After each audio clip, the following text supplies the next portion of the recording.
Students, आज हम बात करेंगे दो बहुत ही इम्पोर्टेंट हिस्टोरिकल पीरियड्स के ऊपर, the age of renaissance and reformation. एक कम्प्रिहेंसिव ओवरव्यू लेंगे, इसके अंदर की फीचर्स देखेंगे दोनों एजेस के, और दोनों आपस में कैसे जुड़ी हुई हैं, कैसे रिलेट करती हैं, ये देखेंगे।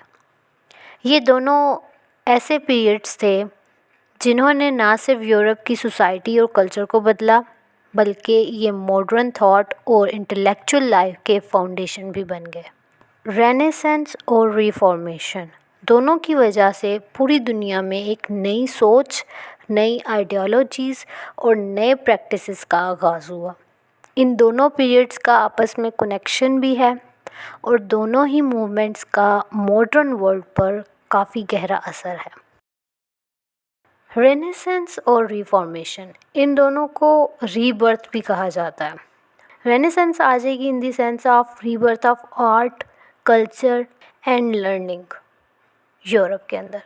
रिफॉर्मेशन इस तरह से रीबर्थ आ जाएगी रिलीजियस मूवमेंट के थ्रू, कि रिलीजन के अंदर रीबर्थ हुई थी।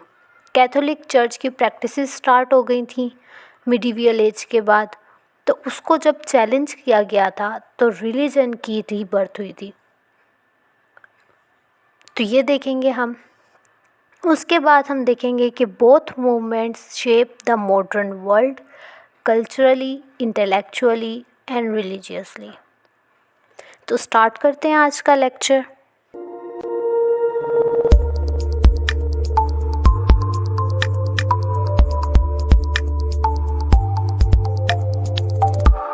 Hello guys, welcome back to literature information.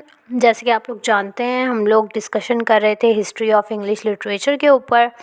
हम लोगों ने एक लेक्चर बना लिया है मिडीवियल एज का, और आज हम लोगों का सेकंड लेक्चर है द रेनेसेंस एंड रिफॉर्मेशन का, जिसके अंदर हम लोग की फीचर्स को डिस्कस करेंगे इनके, और एक ओवरव्यू लेंगे। और मैं आप लोगों को बता दूं कि मेरे तमाम लेक्चर्स का लिंक जो है, जिस तरह मैंने अभी ये लेक्चर सेकंड लेक्चर अपलोड कर रही हूँ, तो फर्स्ट लेक्चर का लिंक मैं डिस्क्रिप्शन में ऐड कर दूँगी ताकि आप लोग आसानी से उसको अप्रोच कर सकें। उसके अलावा मेरे तमाम लेक्चर्स को आप डिस्क्रिप्शन के अंदर ले सकते हैं PDF फॉर्म के अंदर। PDF फॉर्म में जिसको चाहिए हो वो डिस्क्रिप्शन से ले सकता है। तो स्टार्ट करते हैं। फर्स्ट ऑफ ऑल रेनेसेंस को डिस्कस कर लेते हैं, उसके बाद रिफॉर्मेशन की तरफ जाएंगे। तो रेनेसेंस जो है, it began in Italy, spread across Europe. 14th century में इटली में ये शुरू हुआ और धीरे धीरे पूरे यूरोप में फैल गया। रेनेसेंस एक ऐसा टाइम पीरियड था जो रीबर्थ का था, जिसमें क्या हुआ, focused on revival of classical Greek and Roman culture. Ancient Greek और रोमन कल्चर को यूरोप ने दोबारा से एक्सप्लोर किया और अपनी इंटेलेक्चुअल और कल्चरल रूट्स को समझने की कोशिश की। रेनेसेंस का सबसे बड़ा कंट्रीब्यूशन हमारे पास आता है ह्यूमनिज़्म। ह्यूमनिज़्म इमर्ज्ड हुआ था रेनेसेंस के अंदर। इसके अंदर क्या हुआ था, focus on human potential and achievement. Humanism एक ऐसी फ़िलॉसफी थी जो इंसान के पोटेंशियल और अचीवमेंट, इन पर फोकस करती थी। यानी इस एज में लोगों ने ये सोचना शुरू कर दिया था कि ह्यूमन बीइंग्स जो कुछ भी कर सकते हैं, उनकी अपनी कैपेबिलिटीज़ और क्रिएटिविटी पर फोकस होना चाहिए, ना कि सिर्फ रिलीजियस या डिवाइन थॉट्स पर। जैसे मिडीवियल एज के अंदर ज़्यादातर लोगों की लाइफ जो थी वो रिलीजन के आसपास घूमती थी। वो ब्लाइंडली रिलीजन को फॉलो करते थे। जिस तरह अगर किसी बंदे ने कोई काम भी करवाना होता था तो वो कहता था कि ये हमारे रिलीजन के अंदर है, तो ये आपको करना चाहिए, तो लोग ब्लाइंडली फॉलो करने लग जाते थे।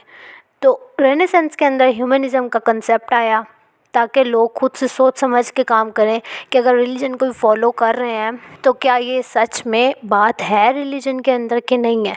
लोग सोच समझ के कुछ करें। उसके अलावा कुछ लोग अपनी क्रिएटिविटी के ऊपर और अपने इंटेलेक्ट के ऊपर भी चलें। उसके अलावा रेनेसेंस के अंदर मेजर कंट्रीब्यूशन आर्ट में, साइंस में और लिटरेचर में हुई। ये भी अभी हम लोग देख लेते हैं कैसे। फर्स्ट ऑफ ऑल की फीचर हम लोगों के पास सबसे पहले ह्यूमनिज़्म में आ रहा है। इसके बारे में अगर मैं आप लोगों को थोड़ा सा बताऊं तो ह्यूमनिज़्म को रेनेसेंस की सोल कहा जाता है। ह्यूमनिज़्म में ये बिलीव किया गया कि इंसान अपने आप में बहुत कुछ कर सकता है और उसे अपनी क्रिएटिविटी और इंटेलेक्ट को बढ़ाने के लिए स्पेस मिलनी चाहिए। इस फिलॉसफी का एक पार्ट था क्लासिकल टेक्स्ट। इसको पढ़ो, जिसमें लैटिन और ग्रीक के एंशियंट राइटर्स जैसे एरिस्टोटल और प्लेटो, इनका काफ़ी इन्फ्लुएंस था। अगर आप लोग भी इन राइटर्स को पढ़ें तो आप लोगों को भी पता चलेगा ह्यूमनिज़्म के बारे में। ह्यूमनिज़्म की वजह से मिडिवियल एज की जो रिजिड और रिलीजियसली बाउंड थिंकिंग थी वो ब्रेक हो गई। इंसान अपने आप को और अपनी सोसाइटी को इम्प्रूव करने का सोचने लग गया। अब रेनेसेंस में बहुत से फेमस स्कॉलर्स भी आए। इन्होंने फिर क्लासिकल राइटिंग को प्रमोट किया और इस फिलॉसफी को एक न्यू डायरेक्शन दी। उसके बाद हमारे पास आ गया आर्ट। आर्ट के अंदर क्या हुआ, रेनेसेंस का ये भी एक फ़ीचर है। इसमें डिफरेंट आर्टिस्ट जैसे लियोनार्डो डा विंसी और माइकल एंग्लो, इन्होंने रियलिज़म और इमोशन से अपनी राइटिंग के ज़रिए आर्ट को एक नई पहचान दी। ये आर्टिस्ट अपने टाइम के बहुत ही बड़े थिंकर थे और इनका सिर्फ काम पेंटिंग करना नहीं था, पेंटिंग तक लिमिटेड नहीं थे ये लोग, बल्कि जो डा विंसी हैं, लियोनार्डो डा विंसी, इन्होंने एनाटॉमी, इंजीनियरिंग और एस्ट्रोनॉमी जैसे सब्जेक्ट्स पर भी रिसर्च की थी। उसके बाद हमारे पास आ जाती है साइंस। ये भी की फीचर था रेनेसेंस का। रेनेसेंस ने एक बहुत बड़ा शिफ्ट किया था साइंस की तरफ। जो हमारे पास कोपरनिकस हैं, इनकी हेलियोसेंट्रिक थ्योरी के ज़रिए दुनिया की पुरानी सोच को चैलेंज किया इन्होंने। इनके बाद गैलीलियो, इन्होंने टेलीस्कोप का यूज़ किया और अपनी ऑब्जर्वेशन के ज़रिए ये प्रूव किया कि अर्थ नहीं बल्कि सन सबसे सेंटर में है। उसके बाद न्यूटन को तो सब लोग जानते हैं। इसके अलावा इस पीरियड में मैथमेटिक्स, एस्ट्रोनॉमी, मेडिसिन और फिज़िक्स, इन सब ने भी बहुत प्रोग्रेस की। इसके बाद हम लोग के पास आ जाता है लिटरेचर।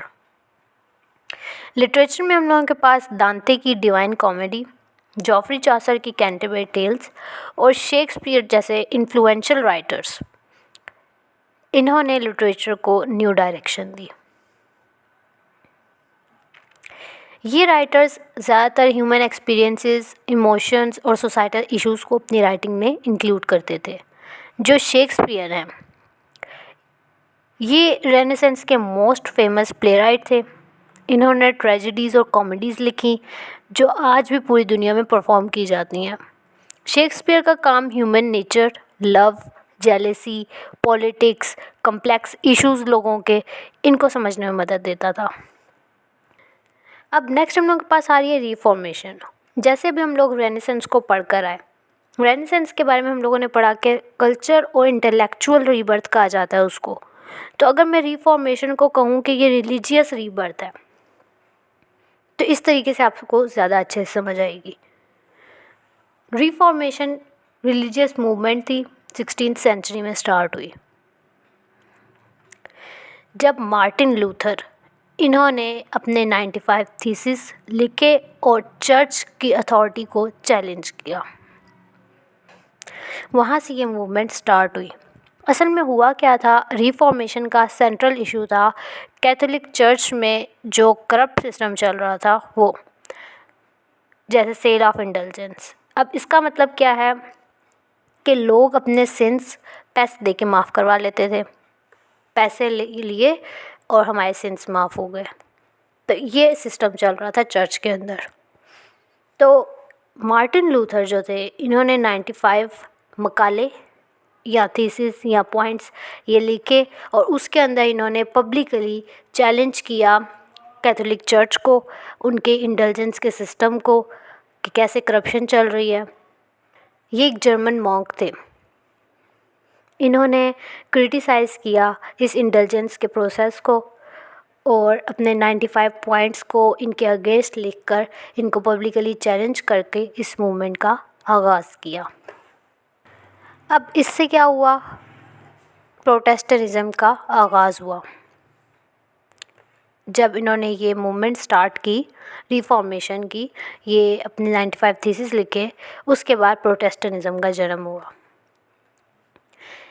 अब अगर हम लोग की इवेंट्स देख लें रिफॉर्मेशन के अंदर क्या क्या हुए थे, तो फर्स्ट ऑफ ऑल 1517 में मार्टिन लूथर ने अपने ये फेमस 95 थीसिस लिखे और इन्होंने विटनबर्ग चर्च के डोर पर पिन कर दिया इनको।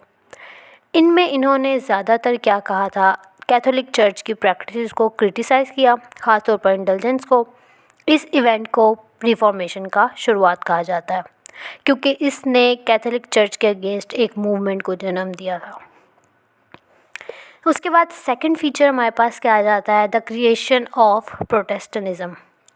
मार्टिन लूथर की राइटिंग ने प्रोटेस्टेंटिज्म को जन्म दिया जो एक अलग रिलीजियस ब्रांच थी। प्रोटेस्टेंटिज्म में फेथ अलोन और स्क्रिप्चर अलोन इनका कॉन्सेप्ट था जो कैथोलिक टीचिंग से डिफरेंट था। Martin Luther, John Calvin, Ulrich zwingli इन रिफॉर्मर्स ने इस मूवमेंट को आगे बढ़ाया। उसके बाद प्रोटेस्टेंट चर्चेस का नेटवर्क पूरे यूरोप में फैल गया और कैथोलिज्म को चैलेंज करना शुरू कर दिया गया। इन द एंड क्या हुआ, impact of renaissance and reformation. Renaissance ने कल्चर, आर्ट और लिटरेचर को नए आइडियाज़ दिए। ह्यूमनिज़म की वजह से लोगों ने अपने इंटेलेक्ट और क्रिएटिविटी को समझना शुरू कर दिया और पुरानी सोच से नया रास्ता ढूंढा। ये टाइम था जब इंडिविजुअलिज्म और सेल्फ एक्सप्रेशन को ज़्यादा इम्पोर्टेंस दी गई, जबकि रिफॉर्मेशन में क्या हुआ, इन्होंने पुरानी रिलीजियस प्रैक्टिसेस को चैलेंज किया और क्रिश्चियनिटी को स्प्लिट कर दिया। जितना मिडिवल एज में लोग रिलीजन के करीब थे, अब दूर होना शुरू हो गए। इसके अलावा ये मूवमेंट सिर्फ रिलीजियस इश्यूज़ तक लिमिटेड नहीं थी, बल्कि पॉलिटिकल और सोशल इश्यूज़ को भी इन्वॉल्व करती थी और दुनिया में नए चर्चेज़ और फेथ का जन्म होता गया। इन दोनों मूवमेंट का लॉन्ग टर्म इम्पैक्ट दुनिया की सोसाइटी, पॉलिटिक्स और इंटेलेक्चुअल थिंकिंग पर था। मॉडर्निटी, डेमोक्रेसी और साइंटिफिक मेथड की फाउंडेशन इन्हीं मूवमेंट्स ने रखी। तो in conclusion, renaissance and reformation were transformative periods. Renaissance cultural and intellectual rebirth थी जिसने ह्यूमनिज्म पर फोकस किया। रिफॉर्मेशन रिलीजियस रिफॉर्म थी और चैलेंजिंग थी चर्च प्रैक्टिसेस के लिए। और both movement continues to influence modern society and thought. Renaissance और रिफॉर्मेशन दोनों ने यूरोप को नए आइडियाज़ दिए जो आज तक हमारी सोच और सोसाइटी को इन्फ्लुएंस करते हैं। रेनेसेंस ने ह्यूमन क्रिएटिविटी और इंटेलेक्चुअल ग्रोथ को प्रमोट किया, जबकि रिफॉर्मेशन ने रिलीजियस और सोशल सिस्टम को चैलेंज किया। इन दोनों मूवमेंट्स ने दुनिया को एक नए तरीके से देखना सिखाया। इसलिए ये एज एक इम्पोर्टेंट रोल प्ले करती है कि कैसे लोगों में ये चीज़ पैदा हुई कि वो बस जैसे किसी ने कहा वैसे ना चलें, खुद भी सोचें और सोच समझ कर चलें। देन इसके पॉजिटिव और नेगेटिव दोनों एस्पेक्ट्स भी सामने आए। वो अब हम आगे लेक्चर्स जब डिस्कस करेंगे तो हम देखेंगे कि कैसे डिफरेंट एजेस में क्या क्या हुआ। तो दैट्स ऑल फॉर टुडे। मिलते हैं नेक्स्ट लेक्चर के अंदर।